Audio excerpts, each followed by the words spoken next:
Welcome back for another deep dive. Today we're going to be diving into Jonathan Field's book Uncertainty, turning fear and doubt into fuel for brilliance. Sounds intense. It is. It's really fascinating stuff. We'll be looking at how we can all, especially as creators, learn to thrive even when things feel a bit, well, uncertain. Makes sense. I mean, who doesn't feel that from time to time? Right. You know, that feeling when you have that drive to create something, but then the doubts start creeping in, the fear, the worry about what others might think. Oh, yeah. I know those voices all too well. Fields calls those feelings get this, the psychic horsemen of creation. Uncertainty, fear of loss, and that fear of criticism. Psychic horseman. That's quite the image. It is dramatic. But he actually argues that these aren't things we should try to avoid. They're actually signs that we're on the right track. What do you think about that? Well, I think there's a lot of truth to that. You know, often when we're doing something truly innovative, the path isn't always clear. Yeah. And those fears, they might just be signaling that we're stepping outside of our comfort zones, pushing into new territory. He uses Randy Commissar as an example. You know, the guy who left a really stable CEO position to kind of forge his own path. Yeah, I know Randy. He basically created this whole new role, the virtual CEO. Exactly. And Fields points out that he could only do that because he was willing to let go of that certainty of his old job and just dive into the unknown. He embraced that uncertainty and ended up recognizing and then seizing an opportunity that didn't even exist before. Pretty amazing. It's really inspiring, but it seems like so many of us get stuck thinking we need to feel totally confident before starting anything new. We wait for that perfect moment, that perfect feeling. Yeah, but Fields totally debunks this idea of the fearless creator. He says even the most successful creators, they still feel fear. It's what they do with it that sets them apart. So true. I'm reminded of John Windsor, for example. You know him. Serial entrepreneur, but also a huge extreme sports enthusiast. Wow. So not afraid of risk. Not at all. Yeah. But even he'll be the first to tell you he feels fear, intensely.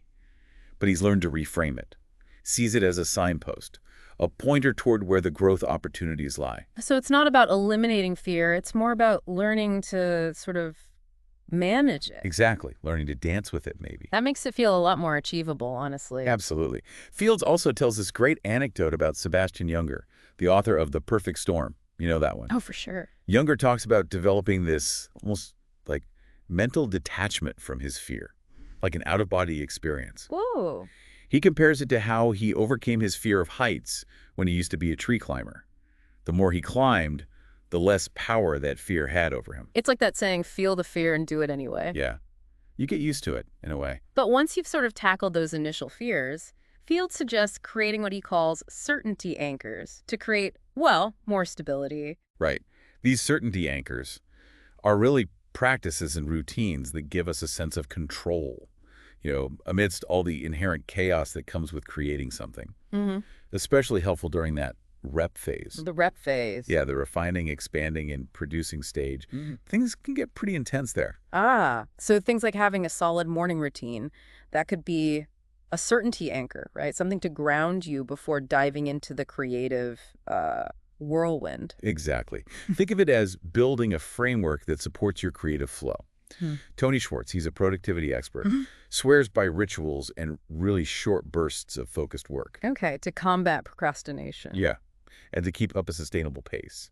Even under tight deadlines, he'll block out specific times for deep work, limits distractions, takes regular breaks. It helps a lot. That's interesting. It's like you're creating an environment for yourself where you can actually do your best work. And not feel overwhelmed by it all. Right. But then what about the social side of things? I mean, Fields also talks about the importance of community, doesn't he? He does. Calls it building a creative hive.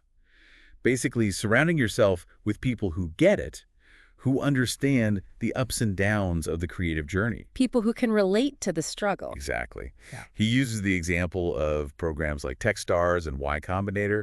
Yeah, they create these super immersive, supportive environments. Where entrepreneurs can bounce ideas off each other. Yeah, push each other, get feedback, and just build their confidence. Really helpful. So like having a built-in support system to navigate all the craziness, for sure. Exactly. But it's not just for tech entrepreneurs, right? Not at all. Yeah. Even solo creators can benefit from this hive idea. Fields talks about the power of small writers groups, for example. Oh, interesting. How did that work for him? Well, in his case, it actually led to a New York Times bestseller. Wow, that's amazing. I've actually been thinking about joining a writing group myself, but it's tough to find the time. I get it. But it doesn't have to be super formal. Fields also talks about online communities, places like Behance and 99U, created by Scott Belsky. I've heard of Behance. Isn't that for showcasing creative work? Yeah, it's great for that and for finding inspiration, connecting with others in your field. That's cool. But what about people with more niche interests, like, say, woodworking? Could you build a hive around that? Absolutely.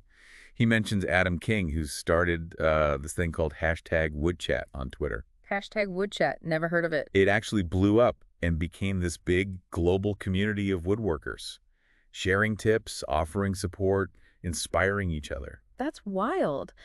So even the most specialized passions can find a home online. It's incredible how technology can connect people like that. It really is. But sometimes, you need more than just peers. Fields also talks about the value of having mentors, heroes, and champions in your life. Okay, so what's the difference between those three? He explains it like this. Mentors, they're the ones who give you direct guidance, feedback, help you navigate challenges, refine your skills. Kind of like those experienced entrepreneurs who guide participants in those programs like Techstars, right? Exactly. Then you have heroes. They're more like those inspirational figures. The people who've walked the path you want to walk. Yeah, they show you what's possible. Seth Godin talks a lot about finding heroes whose work really speaks to you, helps to fuel your ambition. Makes sense. And champions, those are like the cheerleaders, right? They're more than that. Yeah. Champions are your biggest supporters. They believe in you even when you doubt yourself. They give you that emotional support, encouragement, even practical help when you need it. Wow, they really see you. They do. Fields actually talks about how his wife is his champion. That's really sweet. It's great to have someone in your corner, especially when those moments of self-doubt hit. Totally. Sure. But aside from building a support system, Fields says we can also use technology to deal with uncertainty in another way, by socializing creation. Socializing creation. Okay, now I'm intrigued. What does that even mean? It means bringing your audience into the creative process earlier, using technology to get feedback, test out ideas, and basically build a community around your work. So instead of working in isolation and then unveiling the final product, you're kind of letting people in along the way. Exactly. He uses Brian Clark as an example. Successful entrepreneur, blogger.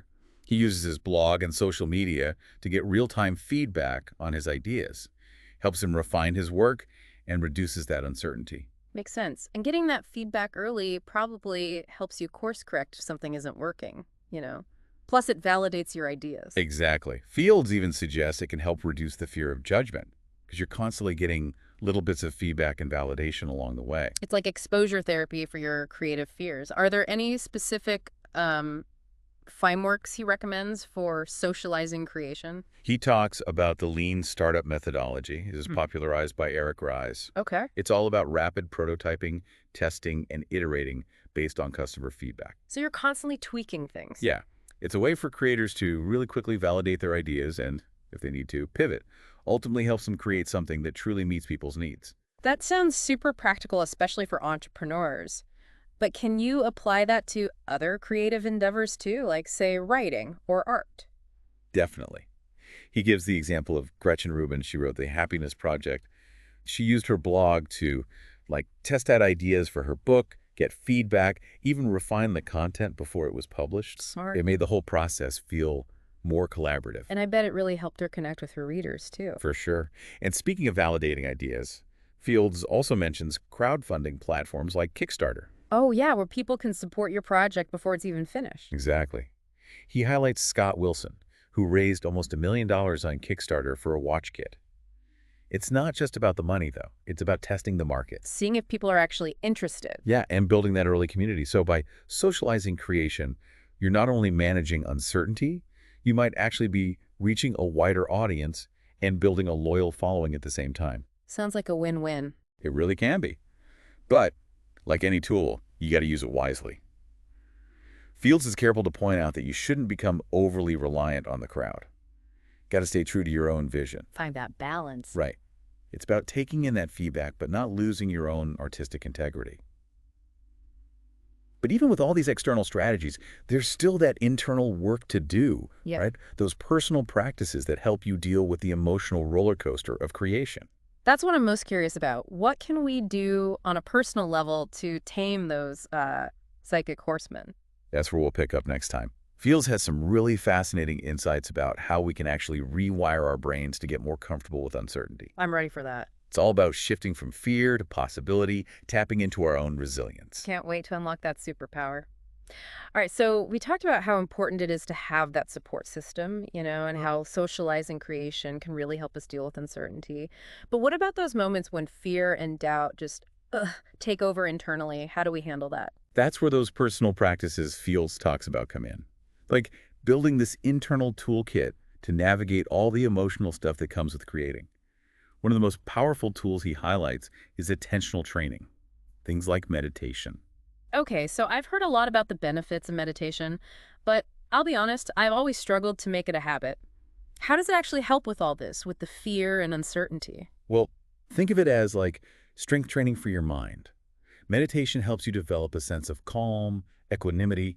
You learn to observe your thoughts and emotions without getting totally swept away by them. So it's like creating space between you and those fears so you can respond more intentionally instead of just reacting? Exactly. And the book is just full of examples of creators who use these practices. Randy Commissar, remember him? Yeah, the virtual CEO guy. He found his keel through Zen Buddhism. He describes it as this like grounding force that helps him stay centered even when things are super chaotic. Makes sense. The startup world is all about navigating uncertainty.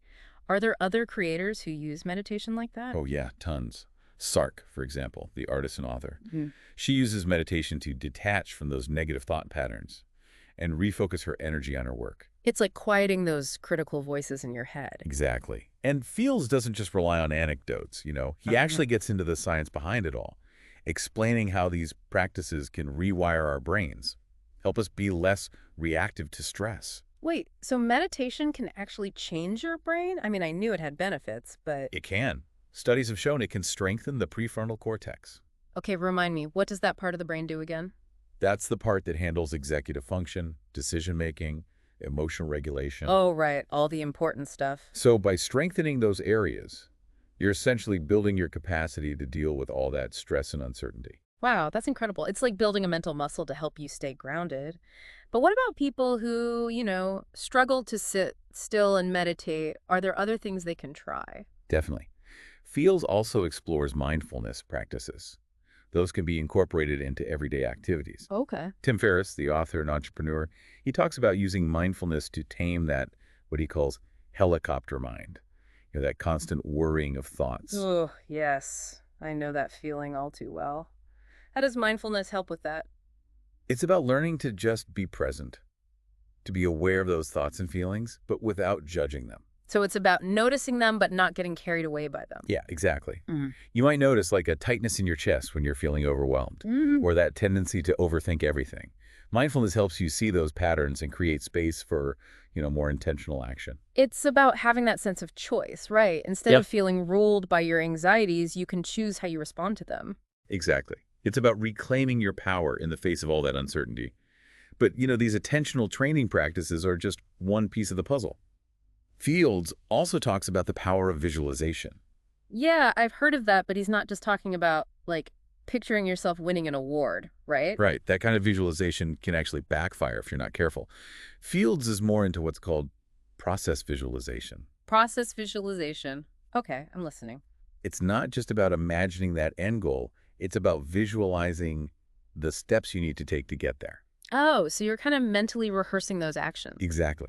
He says that's much more effective because it breaks those big, scary goals down into smaller, more manageable steps, like creating a mental roadmap. That makes sense. It's like acknowledging that it's going to be a journey and mentally preparing yourself for the challenges. Right.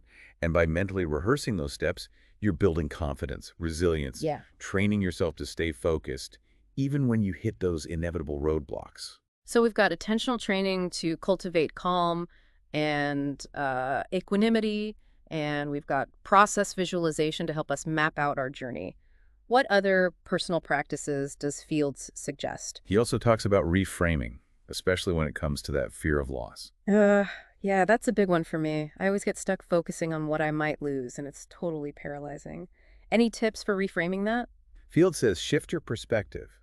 Instead of focusing on what you might lose, ask yourself, what's the best possible outcome? Like, really let yourself imagine the possibilities. Focus on the potential rewards, not just the risks. Right. It's not about pretending those risks aren't there, but by consciously choosing to focus on the positive, you can fuel your motivation. Make those leaps of faith a little easier. It's about getting excited about the journey. But, even with all the positive thinking in the world, sometimes things just don't go as planned. How do we deal with that? That's where embracing failure comes in. Fields argues that failure isn't the opposite of success, it's part of the process. He wants us to see those setbacks and mistakes as learning opportunities. I mean, it's easy to say that, but it's so hard to actually do it. I know, it's tough, especially Okay. when you've poured your heart into something. But it's about developing that, what they call growth mindset, believing that you can learn and grow from every experience, even the tough ones. And that takes practice, right? Definitely. But the more you see failure as a natural part of things, the less power it has to derail you. So it's like those failures become stepping stones, not stumbling blocks. Yes. But it's not just about our mindset either. Fields Mhm. also talks about, taking care of ourselves physically and emotionally during the creative process. Oh, that's so important. It's easy to forget about that when you're in the thick of things. He calls it lifestyle damage, when we sacrifice our well-being for the sake of our work. He's really big on creating rituals and routines that support our health, both mental and physical. It's so easy to get caught up in a project and let those things slide. Sleep, exercise, healthy eating, all of it. It's all about balance. Yeah. Fields talks about, even when you're super busy, scheduling in time for exercise, meditation, spending time with people you love. So it's not about becoming some kind of like productivity robot. There's room for rest and rejuvenation. Absolutely. He's actually saying that our creativity thrives when we take care of ourselves. It's about finding a sustainable rhythm, creating without burning out. That's good to hear. But even when you've got that rhythm, there are still those big decisions that can cause so much uncertainty, like knowing when to stick with a project and when to just let it go. Ah, yes, the age-old question, persevere or pivot, is a tough one. How do you know when it's time to move on? I'd hate to give up on something that just needed a little more time. It is tricky. Fields suggests listening to your gut, but also having some sort of framework for making that decision. He recommends asking yourself some key questions. Like what? Questions like, is this project aligned with my values, my goals? Is there a real need for this in the world? And, am I still passionate about this? Those are really good questions. It's about being honest with yourself about the project and about your own level of commitment, but it's still scary to let go, even when you know you should. Oh, for sure. But Fields reminds us that sometimes letting go can be the most creative act. Because it frees you up to pursue something new. Yes. It's about recognizing that your creative journey is constantly evolving. Sometimes you got to prune those dead branches to make way for new growth. I love that analogy. Like with gardening, you can't expect every seed to grow into something amazing. Exactly. And that's really the essence of what Fields is saying, to embrace the uncertainty, the risks, even the setbacks as part of the process. It's about trusting the process, knowing that even when you feel lost, you're still moving forward, learning and growing.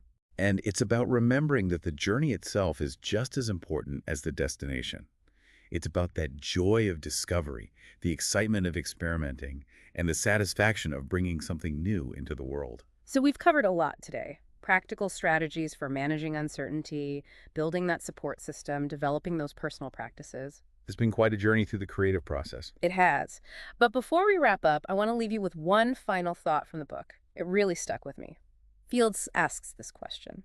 He asks, if you could completely eliminate the fear of judgment, what would you create? Whoa. That really makes you think, doesn't it? It's like, what are we holding ourselves back from? It gets to the heart of everything we've been talking about, not about being fearless, but realizing that fear is just, it's part of the process. And we can choose to let it paralyze us. Or we can use it, transform it, turn it into something that fuels our creativity. Instead of a stop sign, it's like a signpost, like you were saying. Exactly. Maybe it's even telling us we're on the right path, that we're pushing boundaries, doing something truly original. And that's when the magic happens, right? When we're willing to step outside that comfort zone, to embrace what we don't know, to just create from a place of, I don't know, authenticity, passion, even when it feels scary. It's important to remember, it's not about being perfect. It's about making progress, trying things out, learning from what doesn't work. And trusting that even when we make mistakes, we're still moving forward. That's a really important message. We don't have to wait for the fear to go away before we start creating. We can create because of it.